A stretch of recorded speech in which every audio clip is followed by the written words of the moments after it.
Night Raw, not at WrestleMania.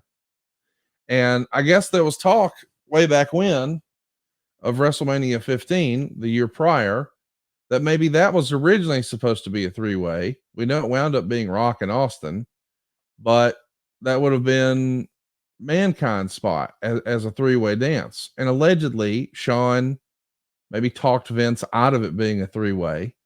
Do you remember the plan for 15? Was it supposed to be a three-way? And then we wound up thinking, okay, we'll try it in 16 instead. Again, when I think that it gets blown out of people. Oh, it was this. A lot of ideas are discussed. I see. All over the place. So, when you're talking about creative, you talk to talent, you talk to other people. What if we did this? What if we did that? And maybe a three-way was suggested.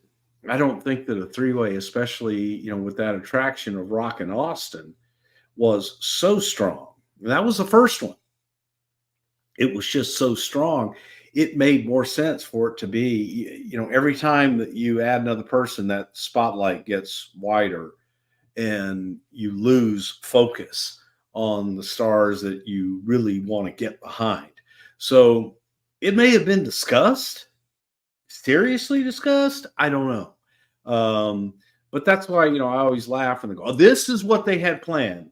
It may have been something we talked about maybe one time to somebody, and then it grew from there. Oh, I was supposed to be in that spot. They talked to me about being in that spot. It's sure. Talked to a lot of people about a lot of different things. Doesn't make it that this was what we were going to do. This is etched in stone. Right. So there's ideas that they grow. They grow from that point to where it's like, all right, now we can figure out we've explored that. And by exploring it and by looking at, could this be a three-way? Could this be a four-way? I'm talking about 15. Is it better than what we have? And the answer was no. So as you look at that, and even going into 16, I think that unfortunately it went the other way, away from, I think that the Triple H Rock thing would have been a better attraction than the four-way. But then it got, no, four-way, you've got a lot more star power in there. And the feeling was that Rock and Triple H was not as strong. So went with that. But it was discussed a lot of different ways. So people could say, oh, it was really going to be this. Well, it was definitely discussed. Well, what wound up getting the nod for WrestleMania 2000 here is after this three-way dance is happening on Raw, just like Hunter said, Hunter's going to pin Big Show, but Linda interrupts and says they're all going to be in the WrestleMania main event along with a fourth competitor. And she announces that it'll be Mick Foley. Huge pop. I mean, a bananas pop. Banana. They went to banana. Nobody expected this because we just saw him retire a handful of weeks prior. So talk me through the back and forth that happened in the writer's room when you guys decided, all right, we'll do 4 people and a McMahon in every corner, because it feels like Vince would have been back and forth on this. And they said you don't really remember the Jericho thing, but in I wasn't in the writer's room then. Okay. So I wasn't part of those discussions. I was part of the discussions after the fact. I was kind of a sounding board. So I would get pitched after the fact. I wasn't in the writer's room to go through that debate. I had the debate afterwards when it was like, hey, what do you think about this? And gave them my opinion. I think that it shits all over what we did with the retirement and not in favor of it from that point of view. And I also didn't think that it was, I didn't like the four-way. I thought that it was spreading, the spotlight too thin. Obviously I was in the minority and, I gave my opinion to several people and because I was asked by several people. So it was, this is what I think, and here's why, because it stepped on the stipulation that we had done with Mankind. And now it just kind of dilutes the main event at WrestleMania. Who would have been the person to call and break the news? I shouldn't say break the news, but explain this to Foley just a couple of weeks after what we just saw.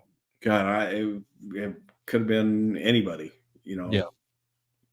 Could have been anybody. But obviously Mick was on board. Oh yeah.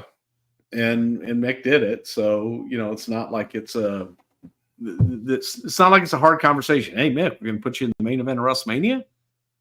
Yeah, where do I sign up? Yeah, I mean it sounds good. Yeah.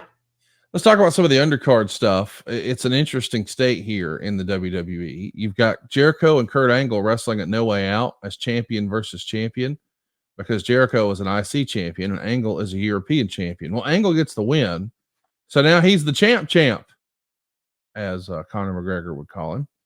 At the same time, the Radicals are arriving here in the WWF, and now we've got a handful of really great in-ring talent who are going to need to be inserted into the big show. And we know eventually it's going to become a 2-fall 3-way dance between Kurt Angle, Chris Jericho, and Chris Benoit. The idea being the first fall will be for the European title, and the second fall will be for the Intercontinental title. That was pretty innovative. It sounded cool then. It sounds cool now. But I'm wondering, is it a little confusing? Maybe. I don't think so. I think what you're really doing is you're advertising 2 matches. There you go. For 2 separate championships. I like that. With the 3 guys. So I thought it was an intriguing way to have both championships defended on the same night. And the fact that Kurt would have to fight through 2 people to remain champion, and that, you know, Kurt could lose both titles to 2 different people. So there was a lot of intrigue in that. I thought that was a neat and unique way to have that match and get a lot of star power involved in that as well. It is. I mean, it's a loaded match. The card is full of multi-man matches, which, considering the amount of talent, I guess isn't surprising. The next big match is Edge and Christian taking on the Hardy Boys and the Dudleys for the WWF tag titles in a ladder match.